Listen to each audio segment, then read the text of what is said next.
అందరికీ నమస్కారం. మన తెలంగాణలో ఇప్పుడు సరస్వతి పుష్కరాలు జరుగుతున్నాయి. పుష్కరాలు ఈ మే నెలలో 15వ తారీఖున ప్రారంభం అయి ఇదే నెల 26 వరకు కాళేశ్వరం దగ్గర జరుగుతుంది. ఈ పుష్కరాలు సుమారు 12 సంవత్సరాలకు ఒక్కసారి మాత్రమే జరుగుతుంది. కాబట్టి మనం అందరం ఈ పుష్కరాలలో పాల్గొందాం. ఈ పుష్కరాలు ఎప్పుడు జరుగుతాయి అంటే బృహస్పతి మిథున రాశిలోకి వచ్చినప్పుడు అక్కడ గోదావరి, ప్రాణహిత సరస్వతి నదులు కలుస్తాయి. దాన్ని త్రివేణి సంగమం అని అంటారు.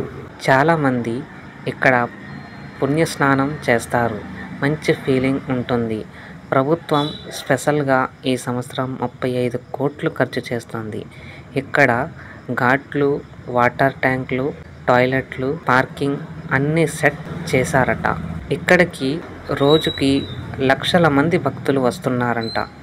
కాబట్టి పుష్కరాలు ఎప్పుడో ఒక్కసారి 12 సంవత్సరాలకి వస్తాయి. కాబట్టి మన అందరం ఒక్కసారైనా చూడడానికి తప్పనిసరిగా వెళ్దాం.